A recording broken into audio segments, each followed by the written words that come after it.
भक्तजनों, जय जय सिया राम, जय जय सिया राम, जय जय सिया राम।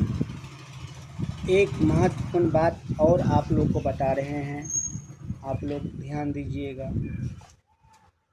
आप लोग सुने ही होंगे और वही बात आपको कहने जा रहे हैं जो कि आप लोग को पहले से भी जानकारी होंगे। हो सकता है कि आप लोग भूल गए होंगे, उन्हें याद दिला देते हैं। भक्ति और अहंकार और विश्वास, ये तीनों अपना मन में ही रखना पड़ता है। और कितना भी शक्ति हो जाए, मानव को अहंकार नहीं आना चाहिए, क्योंकि ये अहंकार से न कोई कुछ पुण्य मिल पाता है न मिला है। और भक्ति में शक्ति बहुत है, जो मिलते हैं समय से पहले नहीं, ना समय से पहले कुछ हुआ है, न भाग से अधिक किसी को मिला है। इसके लिए हमें इंतज़ार करना पड़ेगा। आप सुने होंगे कि सदर पुत्र 60,000 थे। वो बहुत अहंकारी थे, इतना अहंकारी थे कि राजा सदर ने अश्वमेध यज्ञ किया, और जब घोड़ा छोड़ा तो इस पृथ्वी पर उनको पकड़ने वाला कोई नहीं था।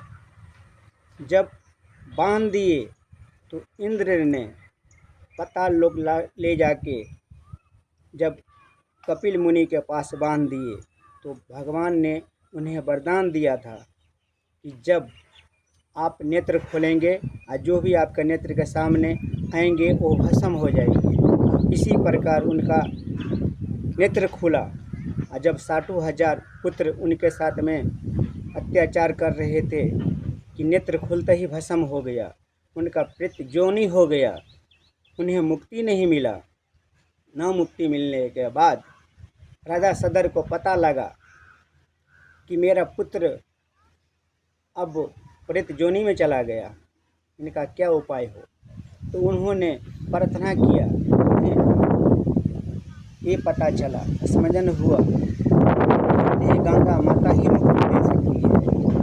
गंगा माता इस धरती पर है नहीं, स्वर्ग लोक में है, ब्रह्मा जी का कमंडल, तो कैसे तो राजा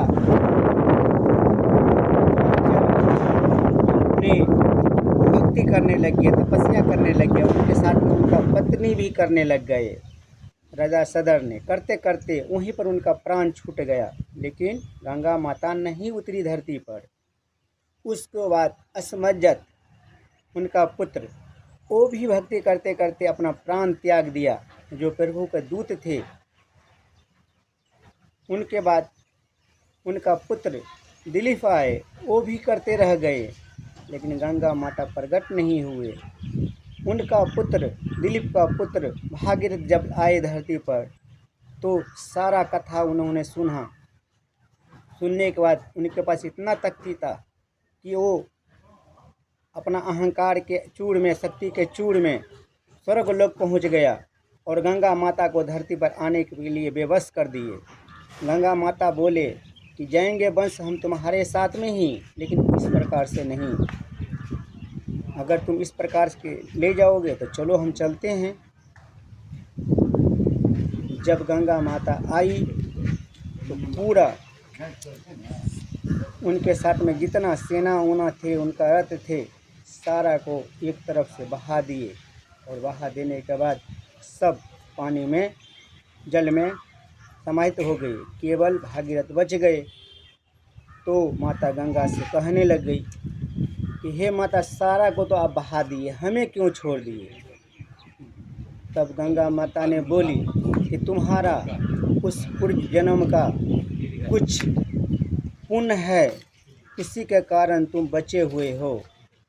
जो तुम्हारा पूर्व ने किया था, उस पुण्य के प्रभाव से बचे हुए हो। हम जाएंगे तुम्हारे साथ में ही, लेकिन भक्ति रूप से जा सकते। फिर वो अपना भक्ति करने लग गए भागीरथ। भक्ति करते करते बहुत देवों देवता को प्रसन्न किए। फिर गंगा माता धरती पर आई। धरती पर आने के बाद उन्हें मुक्ति मिला। उसका साथ साथ में देखिए, गंगा माता हमेशा दर्शन देती है। जल से हमारे काम करते हैं, किसी को प्राण नहीं छूटते हैं, एक बूंद तुलसी दे देते हैं, एक बूंद जल देते तो उनका मुक्ति मिल जाता है। गंगा माता का ये प्रभाव है। जो हम लोग सन्मुख उन्हें देखते हैं, दर्शन करते हैं, निष्पाप है गंगा माता। उनका जल कभी छुआता नहीं है, कोई उनका श्राप नहीं लगता है। गंगा माता बहुत पवित्र है। इसीलिए आप लोग विश्वास कीजिए, और विश्वास से ही सब कुछ है। तो पूरा इस वीडियो में नहीं अट सकता है। और भी बात है जो हम पूरा नहीं कह सकते हैं, कैसे आया, किनके जटा में बसा। तो आप लोग जानते हैं कि विष्णु के जटा से पहले शिव के जटा में आए, बहुत तरह का बात है। लेकिन वीडियो में हम क्या बता सकते हैं, समय आने पर आपको पूरा विज्ञान करके देंगे, वो आधा घंटा 1 घंटा लगेगा। इसलिए ये शॉर्ट वीडियो बन रहा है। आप लोग अगर टूट हो तो क्षमा कीजिएगा, लाइक कीजिएगा, सब्सक्राइब कीजिएगा, मान सम्मान बचाइएगा, यही मेरा आग्रह है।